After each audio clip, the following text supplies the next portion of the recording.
चलिए तो स्वागत है आप सबका। दिल्ली विधानसभा के सीटों पर चर्चा करेंगे और कौन कहां से जीत रहा है, कौन कहां से हार रहा है।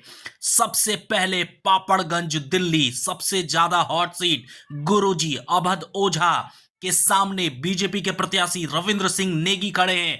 वहीं कांग्रेस के चौधरी अनिल कुमार है। यहां से बीजेपी के खाते में पापड़गंज की सीट जाती हुई दिख रही है और भारी मतों से अवध ओझा आपकी तरफ से हारते हुए नजर आ रहे हैं। दूसरा एक बार फिर से हॉट सीट, जहां से आप प्रत्याशी मनीष सिसोदिया हैं, वहीं बीजेपी की तरफ से तरविंदर सिंह वकील हैं और कांग्रेस ने यहां से टिकट दिया था फरहाद सूरी को। यह सीट है जगनपुरा दिल्ली की हाईटेक सीट। यहां से मनीष सिसोदिया जीतते हुए नजर आ रहे हैं। जो भी एग्जिट पोल बता रही है उसके ऊपर हम आपको जानकारी दे रहे हैं। चलिए अब अगली सीट की बात कर लें, जो है मालवीय नगर दिल्ली की।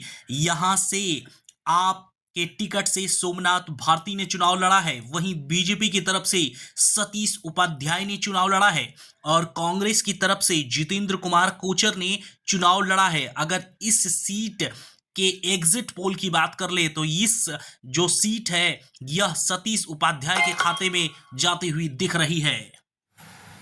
चलिए अब नजर अगली सीट के ऊपर, सीमापुर एससी। जी हां, दिल्ली की ये एससी सीट है। यहां से आपके टिकट पर वीर सिंह धीगान चुनाव इन्होंने लड़ा है। वहीं रिंकू कुमारी बीजेपी की तरफ से यहां से चुनाव इन्होंने लड़ा है और कांग्रेस की तरफ से राजेश लिल लोटिया ने चुनाव लड़ा है। और इस सीट का समीकरण क्या कहता है, तो इस सीट से रिंकू कुमारी विजय हो सकती है बीजेपी के तरफ से। जी हां, यह सीट जो है, यह एससी सीट, यह रिंकू कुमारी के खाते में जाता हुआ दिख रहा है। बढ़ते हैं अगली सीट की तरफ से। जी हां, बिजवासन, बहुत हॉट सीट दिल्ली बिजवासन। जी हां, यहां से आपके टिकट पर सुरेंद्र भारद्वाज ने चुनाव लड़ा है। वहीं बीजेपी और फायर ब्रांड नेता कैलाश गहलोत यहां से इन्होंने चुनाव लड़ा है और देवेंद्र सहरावत कांग्रेस की तरफ से यहां पर इन्होंने चुनाव लड़ा है। अगर बिजवासन सीट की हम चर्चा कर ले तो यहां के फायर ब्रांड नेता कैलाश गहलोत यहां से चुनाव जीत रहे हैं। नजर डालिए अगली सीट पर, जो है दिल्ली की जनकपुरी। जी हां, यहां से आपकी टिकट पर प्रवीण कुमार ने चुनाव लड़ा है। बीजेपी की तरफ से आशीष सूद यहां से चुनाव इन्होंने लड़ा है और कांग्रेस की हरबानी कौर यहां से चुनाव लड़ी है। अगर समीकरण और एग्जिट पोल के नतीजे की बात कर ले तो यहां से आशीष सूद बीजेपी की तरफ से चुनाव जीतते हुए नजर आ रहे हैं। चलिए बात करते हैं अगली सीट पर और अगली सीट है दिल्ली छावनी। जी हां, यहां से आपके टिकट पर वीरेंद्र सिंह कादियान ने चुनाव लड़ा है।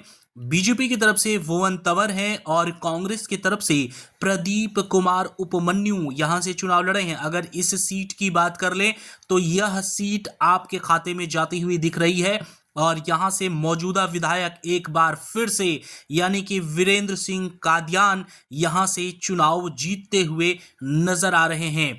एग्जिट पोल हम आपको लगातार दिखा भी रहे हैं।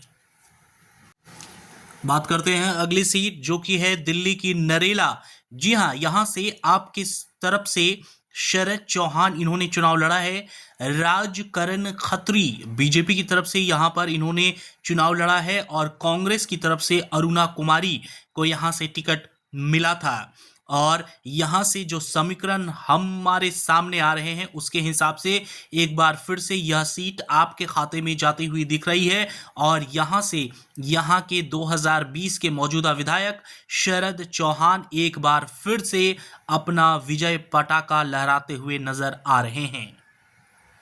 चलिए बढ़ते हैं आगे और बात करते हैं पालम विधानसभा की। जी हां, यहां से आपके टिकट पर जोगिंदर सोलंकी ने चुनाव लड़ा है। वहीं बीजेपी की तरफ से कुलदीप सोलंकी जो उनके भाई हैं इन्होंने चुनाव लड़ा है और कांग्रेस की तरफ से यहां पर टिकट दिया गया था मांगे राम को और यहां से जिसकी विजय होती हुई दिख रही है वो है आप, यानी आपके खाते में ये सीट जाते दिख रही है। जोगिंद्र सोलंकी यहां से एक बार विजय हो सकते हैं। बात करें अगली सीट की तो अगली सीट है उत्तम नगर दिल्ली। जी हां, यहां से आपने टिकट दिया था पूजा नरेश बलियान को।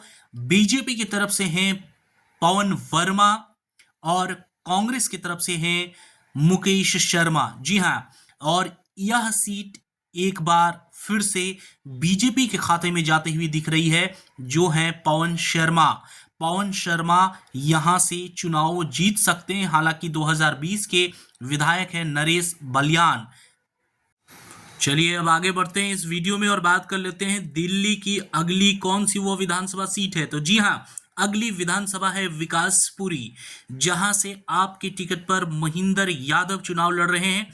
वहीं बीजेपी ने टिकट दिया था डॉक्टर पंकज कुमार सिंह को, और कांग्रेस की तरफ से यहां पर जितेंद्र सोलंकी को टिकट दिया गया था।